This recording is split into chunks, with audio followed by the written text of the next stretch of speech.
Yeah, but this game just has really solid, I think, sound design for one. Yes. And mechanics. Like, it feels good to shoot things. Sounds good, too. Like that charged... oh, by the way, the charged laser, the box is missing around it at the bottom of the screen there. That's not supposed to be that way. It's like, it's fun to shoot things. The sound design for the wings popping out is great. It just makes me want to double jump every time I jump. You know what I mean? Because the feedback is so good. The green laser, the one that's like really sharp, I fucking love that. Yes, that's one of my favorite video game sound effects of all time, that sound. Mm-hmm. And as you can see right here, the game is also good about giving you shortcuts periodically for things. So like that, it makes you feel like the game's on your side and it's not. Because there are going to be some, frankly, annoying vertical platforming sections later on. There's one in particular I'm thinking of.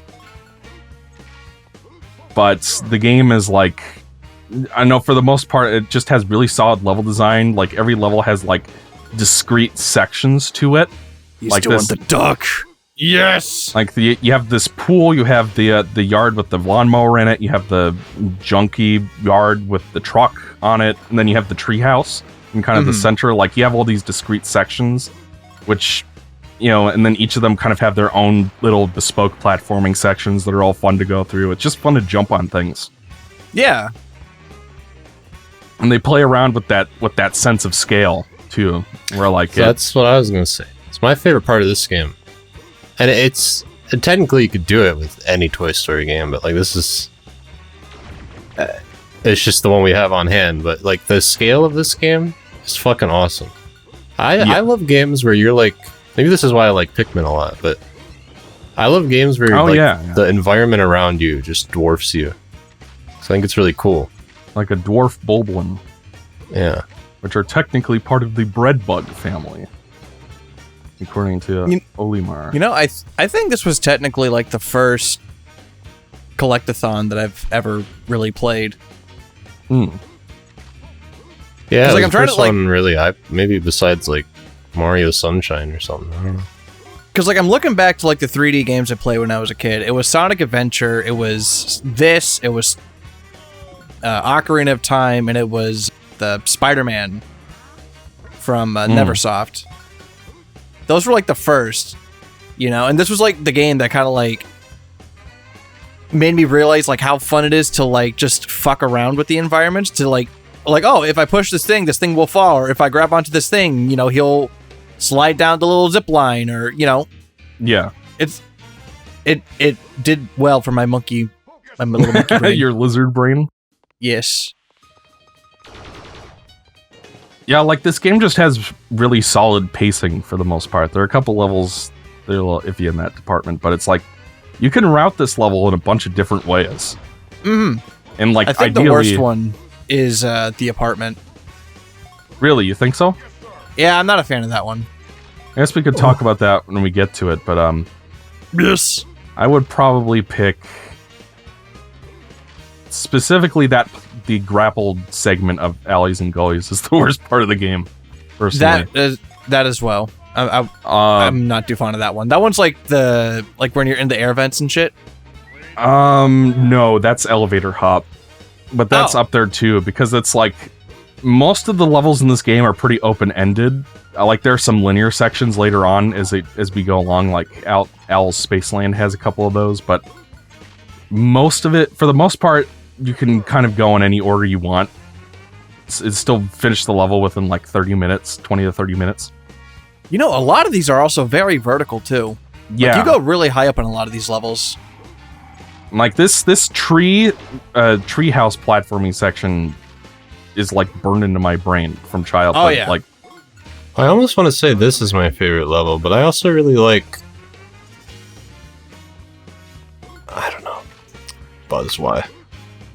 Yeah, that bar is positioned in such a way that if you don't time your double jump perfectly, you will miss it.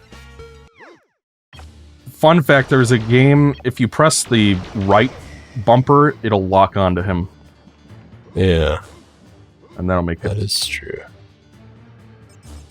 But there is a game that came out this year called Clive and Wrench. It's like a Banjo-Kazooie Collect-a-thon kind of thing, except cheap and indie. And there's a I forget what they're called. I think they're called relics. They're the Power Star equivalents. There's one that where you get on top of the tree, a tree in like a bayou level. That's in the description for it is at least there's not an evil kite. Aww. So it's cute. It was a little homage to this game. Yeah. Of course, we have Arlie Ermy from Full Metal Jacket in this game, and the first one too. I cannot watch that movie. Why? I'm too soft. I haven't seen it because I'm a Philistine. Fair. Those little icons under the tokens are missing on the N64. Fuck. Which Ooh, save your game. I'm actually not gonna save. No! Probably not a good idea to save mid-recording.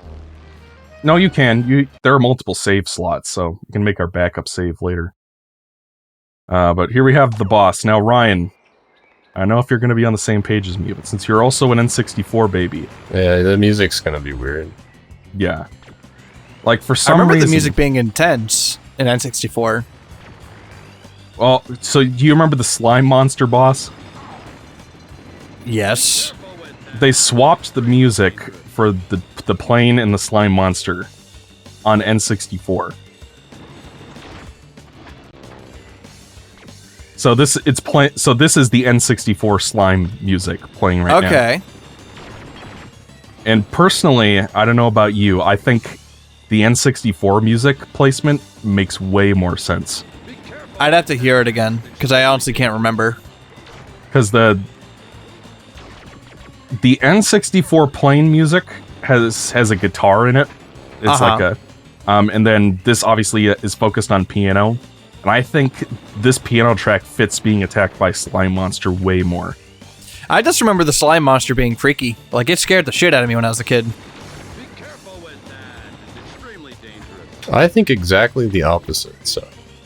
I'm sure it's just whatever you grow up with. Look at him go! He died. To infinity and beyond. You defeated the boss. Bring a secret movie. Mm-hmm. It'd be great. I want a secret movie. Look at Bonus movie awarded. Oh, dude, this was the hypest shit. Look at him go. Yeah. And so, like... This is also like the earliest movie I could remember seeing in theaters. I'm trying to think of what that would be for me. So apparently I went to see Lion King in the theaters when I was like 2 years old, but I don't remember that. Mm-hmm.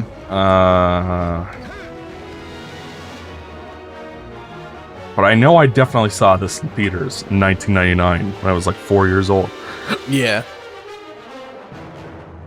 I saw this, and I remember seeing Jimmy Neutron in theaters. Those two are the earliest I could think of. The greatest film of all time, starring Patrick Stewart as the evil King Oblar or whatever. I haven't seen that movie since I saw it in theaters, my man. I was not a Jimmy Neutron guy, I'm sorry.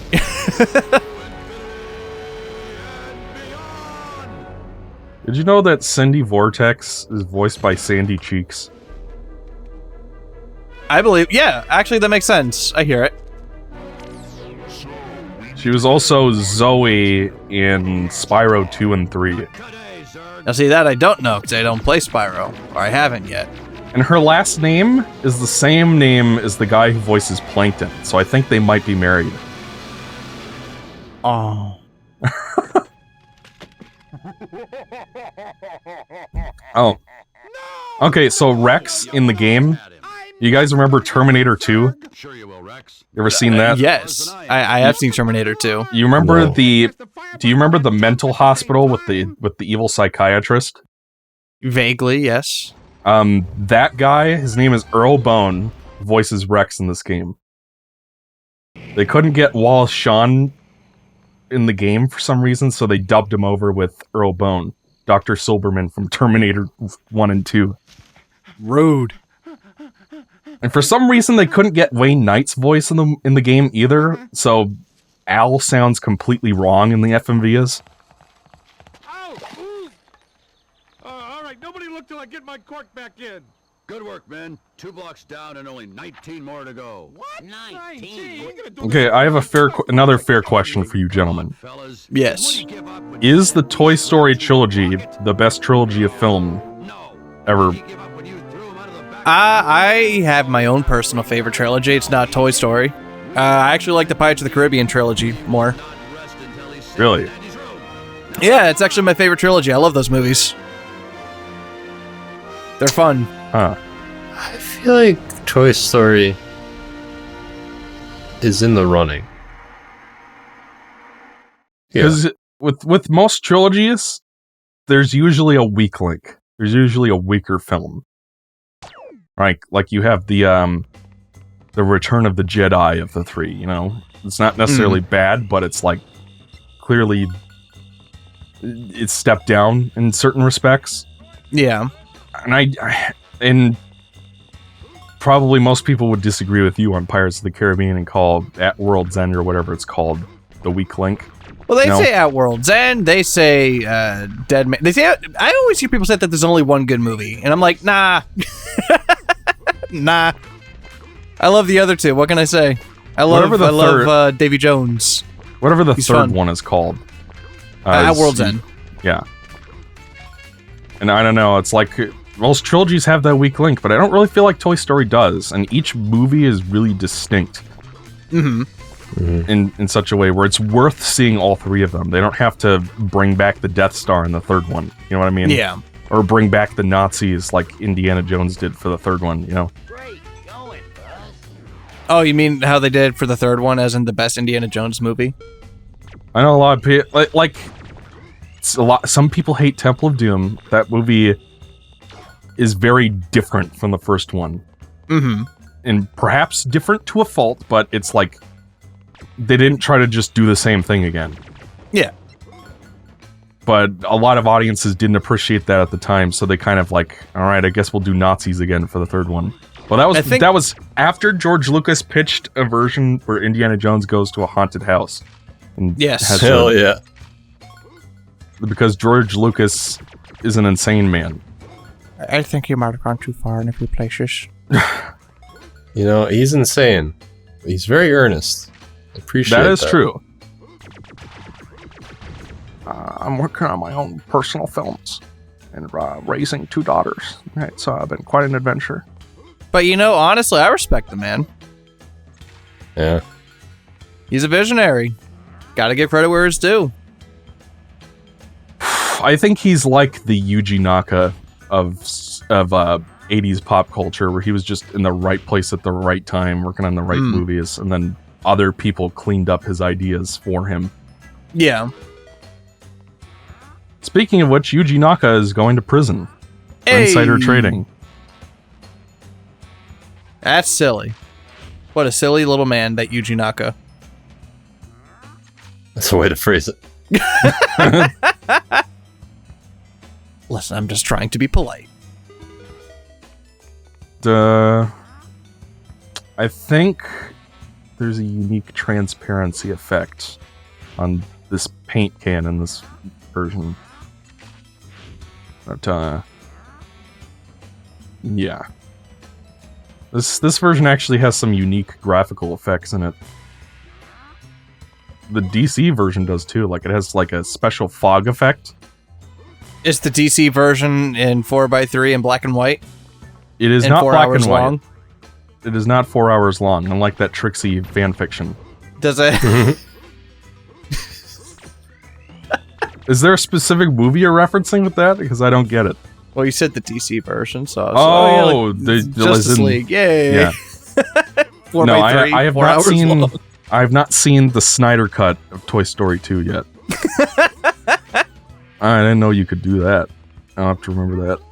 Look at these little guys. Over here! I've never done it this way. Mm. I know that's how you're supposed to do it, but...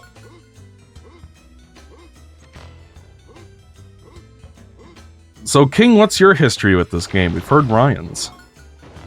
I had it on PC. Oh, Played shit. it on PC.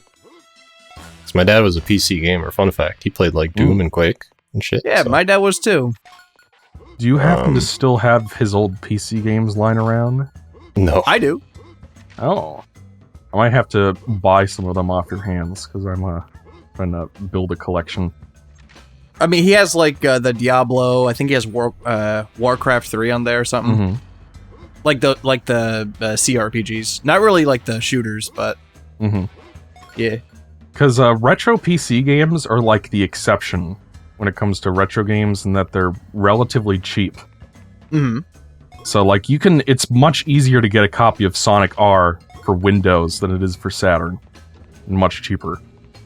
I have Sonic 3 for Windows. I also have that. Yeah.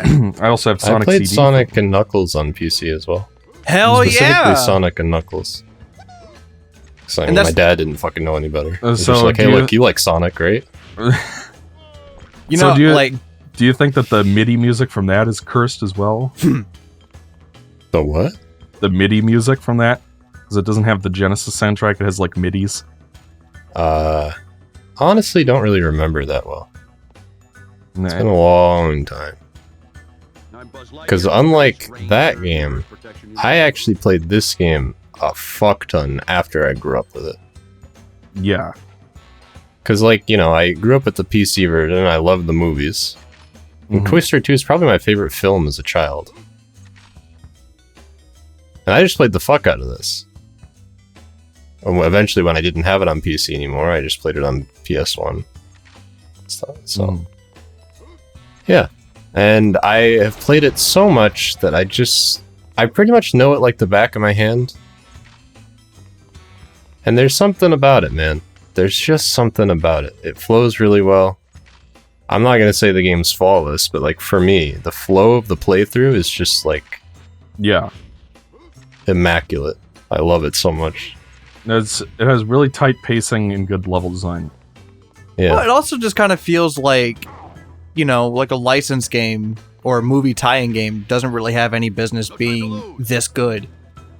You know? And then when you play a game that's like this, and it's actually like surprisingly good, and it sticks with you. It's like, oh wow, Yeah. that was so pleasant. Yeah. And there's a simple appeal to this game that something Yeah. like the Bugs Life game doesn't have, which is a decent game also. I've never finished I it. fucking knew that was going to happen. I felt that in my soul. But the Bugs Life game has like more of a puzzle platformer kind of focus to it, where like you can grow plants and use them to reach certain collectibles and stuff, and there's like challenges for each level where kill every enemy and get all the an equivalent to the 50 coins from this game. Mm-hmm. And that game's kind of neat once you kind of understand what they were going for, but until you do, it's got kind of a learning curve to it. Whereas this, you pop it in and you immediately get why it's supposed to be fun. Yeah. There's it does a lot of things that I would love Collect-a-thons to continue to do. Yeah. I like when Collect-a-thons focus on the environment to do their platforming. Which Mhm. sounds really obvious, but like When it has organic for some level reason design. Mario just, I guess because it's Mario and Mario has bonus rooms or whatever, but it's just, it really brings me out of it when they're like, okay, go to this place and do this challenge that has nothing to do with anything else that you've been Yeah. doing. Throw your Mhm. hat in this rocket and then go to a platform section of random platforms floating in the sky. Well, Yeah. also like specific, like if we're keeping it like within the time frame, like with Mario 64, it's like a lot of the level design in later parts of the game just kind of feel all over the place in some ways. If that makes any I sense. don't want to activate you. I just wanted to walk by, sir. So like when you play something like this or Banjo-Kazooie or Banjo-Tooie, it's like they don't really feel like Yeah, levels in a activate game. They feel a bit more like actual places. It, you know, Yeah. stands out a little bit more. But Banjo 2 is also a bloated mess. I mean, so am I after I ate Chipotle.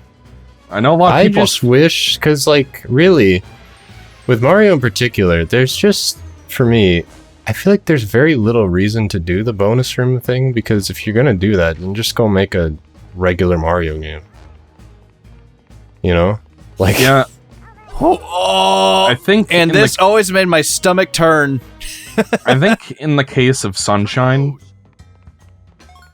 they wanted to have more linear-ish platforming sections, like the Bowser levels from 64, which they couldn't exactly.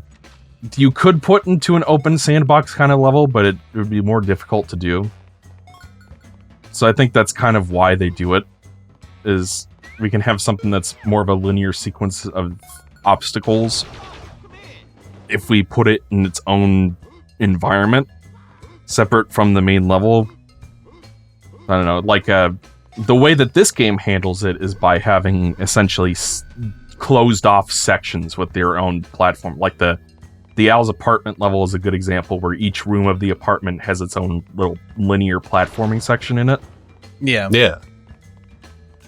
Well, that's the kind of thing I would prefer they do, is just because it flows a lot better. And to me, the point of a collect-a-thon is for it to be more immersive and like flow better and be focused on the environment and stuff. Yeah. Because like that's my favorite parts of like Sunshine and stuff, or like in Rico Harbor, I just like going around in the construction beams and stuff. I think that's why I love this game so much, is because every level is like that. Even the levels that are kind of frustrating, like elevator hop and stuff, I still really appreciate, because, you know, that level has a really unique theme in that you're just in elevator shafts. And there's not much like that in other collect-a-thons in terms of like really unique stage theming.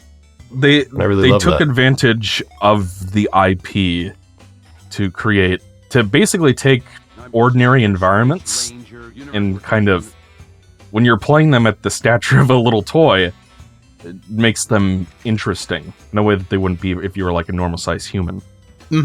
What other game have you played where a bulldozer is a platforming section? I think the only other game I've seen try to do that is Duke Nukem Forever. There's a part there are sections where you get shrunk by the shrink ray and have to do like first person platforming around like ordinary. That's a video game. Yeah, we should make Exo play that for this. I do feel like you deserve some recompense for that Trixie fan fiction, so maybe. Because you're not going to embarrass me by making me read explicit fan fictions. I'm just going to say that.